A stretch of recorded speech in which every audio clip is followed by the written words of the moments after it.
7월 19일 코로나19 감염병 정례 브리핑을 시작하겠습니다. 금일의 신규 확진자는 73,582명입니다. 지금까지 총 누적 확진자 수는 1,886만 1,593명입니다. 재원 중 위중증 환자는 91명이고 사망자는 12명입니다. 이에 따라서 누적 사망자는 24,765명으로 누적 치명률은 0.13%입니다. 돌아가신 분들이 명복과 환자분들이 빠른 쾌유를 기원합니다. 오늘 정례 브리핑을 시작하겠습니다. 우선 주간 발생 동향과 위험도 평가 결과를 말씀드리겠습니다. 7월 2주의 주간 위험도는 전국, 수도권, 비수도권 모두 중간으로 평가되었습니다. 확진자 수의 증가세와 3주 연속 1 이상을 유지하고 있는 감염 재생산 지수를 고려한 결과입니다.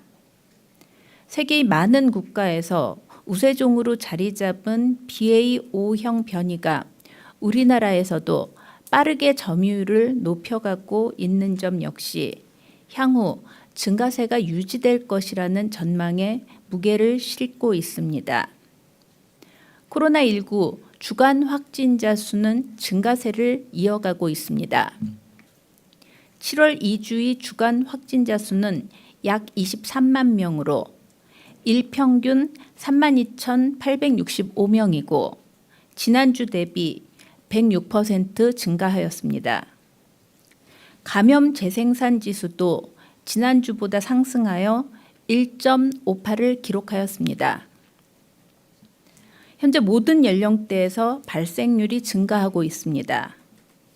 10에서 19세에서 다른 연령에 비해서 높은 발생률을 보이고 있고 전체 발생 중 비중은 20에서 29세, 0에서 9세의 순이며 전주 대비 증가비는 10에서 19세에서 가장 높게 나타났습니다. 중증 위험이 큰 60세 이상 연령층 역시 확진자의 규모와 비중이 모두 증가하였습니다. 주간 신규 위중증 환자 수는 71명으로 전주 대비 48% 증가하였고 사망자는 104명으로 전주 대비 68% 증가하였습니다. 사망자 중에 60세 이상이 90.4%였고 60세 이상 인구 중에서 미접종자와 1차 접종자 비율은 4% 내외에 불과하지만 사망자 중에 약 35.1%가 이 작은 인구 그룹에서 발생하고 있습니다. 국외의 통계 역시 최근 5주 연속으로 코로나19 확진자 수의 증가를 보여주고 있습니다. 전 세계적으로 발생이 증가세를 보이고 있지만 BA.5형 변이가 우세종으로 자리 잡은 미국, 독일, 이스라엘에서는 최근 발생이 감소하거나 정체 상태를 보이고 있습니다. 오미크론 변이 검출률은 국내 발생 및 해외 유입 사례 모두 100%로 확인되었습니다. 오미크론 세부 계통 검출률은 BA.2.3 23.8%, BA.2가 10%, BA.5가 47.2%로 확인되어 BA.5형 변이가 빠르게 늘어나고 있습니다. 해외 유입의 경우 BA.5가 62.9%를 차지합니다. BA.2.12.1이 77건, BA.4가 46건, 그리고 BA.5가 427건이 추가 검출되었으며 BA.2.75가 한 건 국내 최초로 검출되었습니다. 중환자 병상 가동률은 지난주 7.8%에서 13.2%로 준중환자 병상 가동률은 지난주 16.9%에서 25.5%로 상승하였습니다. 7월 15일 기준 향후 유행 예측 모델에 의하면 확진자 발생 규모는 8월 중 10만 명대로 증가할 수 있고 8월 중순 내지는 8월 말에 25만 명 전후 수준의 유행 정점이 예측이 되고 있습니다. 유행 예측은 향후의 변이 검출률의 변화, 방역 정책 조정 등 외부 요인에 의해 변동할 수 있음을 참고하시기 바랍니다. 앞서 말씀드린 바와 같이 7월 2주의 주간 위험도는 전국, 수도권, 비수도권 모두 중간입니다.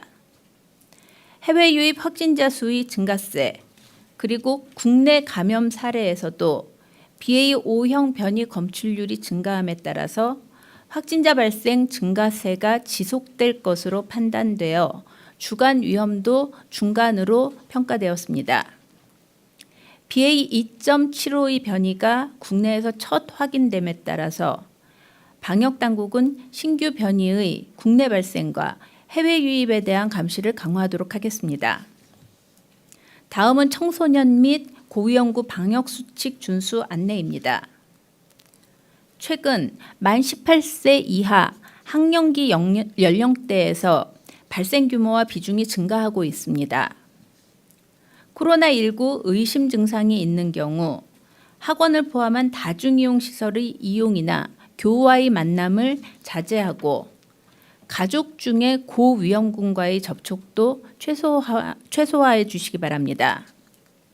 증상이 없는 경우라도 다중이용 시설에서 꼭 마스크를 착용하여 주시고 취식 시에도 취식 전후에 마스크를 써주시기 바랍니다. 60세 이상 고위험군의 경우에는 불효불급한 모임이나 외출, 초대 등을 자제하여 외부와의 접촉을 최대한 줄여주시기 바랍니다. 외출을 해야 하는 경우에도 산밀 시설이나 취식은 자제하여 주시고 사람들과 거리 두기를 유지하시기 바라며 악수와 같은 신체 접촉은 피해 주실 것을 당부드립니다.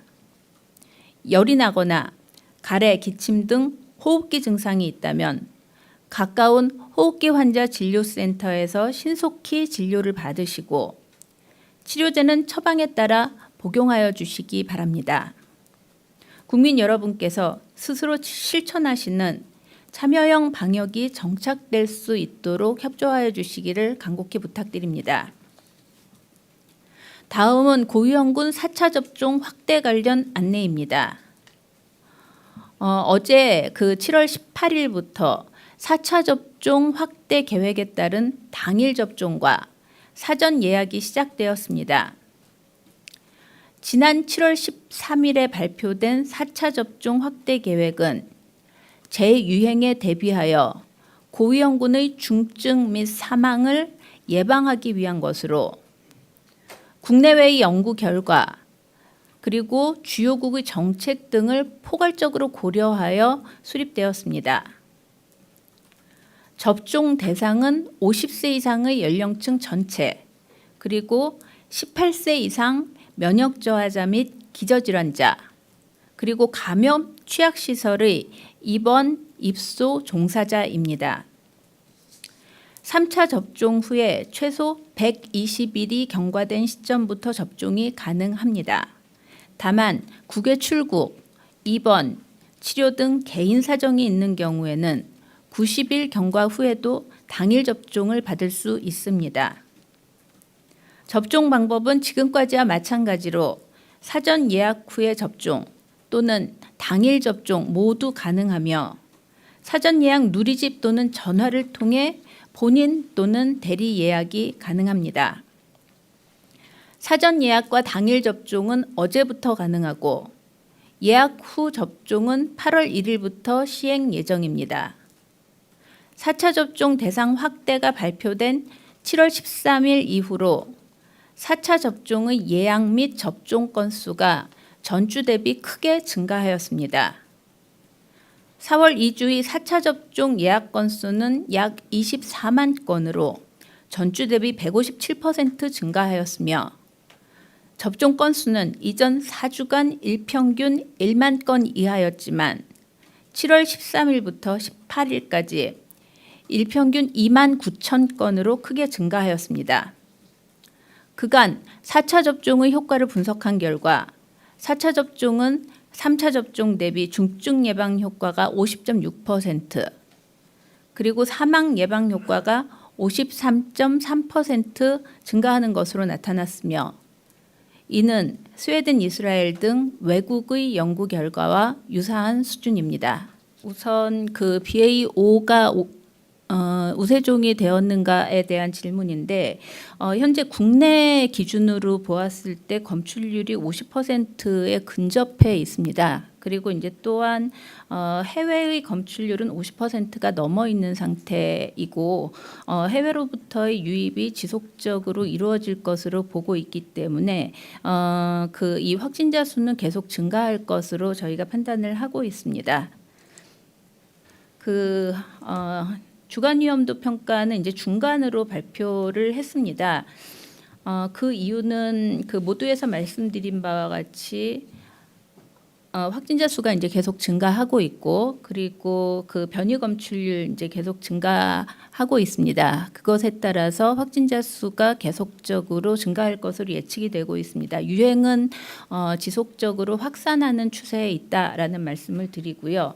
다만 현재 그 위험도를 이제 중간으로 평가한 이유의 그 또 하나의 부분이 의료 대응 역량을 이제 저희가 판단을 해야 됩니다. 현재까지는 병상이 중환자 병상, 준중환자 병상 모두 현재로서는 여유가 있는 수준이기 때문에 아직까지는 위험도가 그렇게 높게 평가가 되고 있지는 않습니다. 그렇지만 이 상황에 대해서는 지금 유행이 계속 확산하고 발생이 증가하고 있는 상황이기 때문에 지속적으로 모니터링하면서 필요한 경우에는 위험도에 대해서도 저희가 검토를 계속할 예정입니다. 네, 방대본 방역지원단장입니다. 현재 확진자 수가 매주 증가하고 있는 양상을 보이면서 사회적 거리두기에 대한 관심이 높은 것으로 보입니다. 사회적 거리두기에 대한 저희의 판단은 지난주 브리핑에서도 말씀드린 바와 같이 전면적인 그리고 이전 형태의 사회적 거리두기에 대해서는 매우 위중한 상황이 발생하거나 또는 치명률을 크게 높이는 변이가 발생하는 등의 상황이 오지 않는 한은 최후의 수단으로 생각하고 있다고 말씀드린 바 있습니다.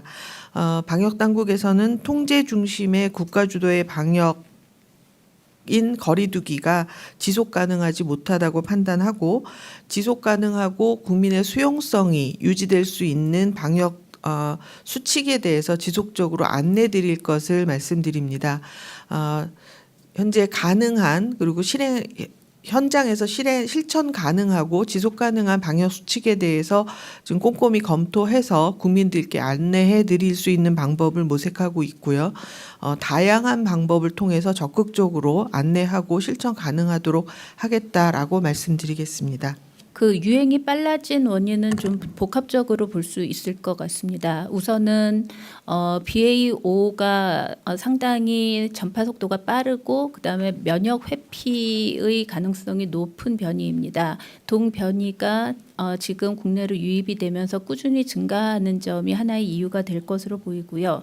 그다음에 이제 또 하나는 현재 이제 면역 감소 시기가 도래한 점이 또 하나의 이유가 될 수 있을 것으로 보입니다. 그러니까 지난 그 유행으로 인한 그 자연 감염도 현재는 면역이 어느 정도 일정하게 감소하는 시기라고 볼 수 있을 것이고요. 그리고 그 이전에 이제 백신 접종으로 획득한 면역의 경우에도 면역 감소 시기가 도래하고 있는 점들이 같이 복합되었을 것으로 판단을 하고 있습니다. 그리고 이제 또 한 가지는 그 현재 이제 사회적 거리두기가 다 해제되면서 실제로 우리가 이제 일상 회복의 움직임이 사회 전반에 걸쳐서 다 나타나고 있었습니다. 그래서 그 일상 회복의 움직임 속에서 방역의 긴장도도 어느 정도 완화되는 그런 움직임도 보이고 있어서 이런 측면들이 좀 복합적으로 나타나면서 재유행 시기가 그 다소 이제 빨라진 것으로 저희가 판단을 하고 있습니다. 이와 관련해서 이제 의료 대응의 경우에는 저희가 이렇게 그 환자가 증가하고 특히 이제 위중증 환자가 이제 증가하는 부분에 대해서는 병상 확충을 충분히 하면서 이 확진자 증가에 충분히 대응할 수 있도록 준비를 철저히 해나가겠다라는 말씀을 드리고 그리고 백신 접종에 대해서 다시 한번 강조를 해드리겠습니다. 사실 백신 접종이라는 것은 그 사망이라든가 위중증을 낮추는 수단이 되기 때문에 백신을 맞으시면은 오미크론에 걸리시더라도 중증으로 이환된 확률이 매우 적어지십니다. 그래서 백신 접종을 반드시, 그러니까 4차 접종 대상인 분들은 반드시 접종을 하여 주시고, 특히 3차 접종을 한 이후에 일정 기간이 그 도과가 된 분들이 있습니다. 그분들께서는 반드시 4차 접종을 맞아 주실 것을 당부를 드리고, 그리고 그 기초 접종을 아직 안 하신 분들도 백신 접종에 동참하여 주실 것을 당부를 좀 드리겠습니다.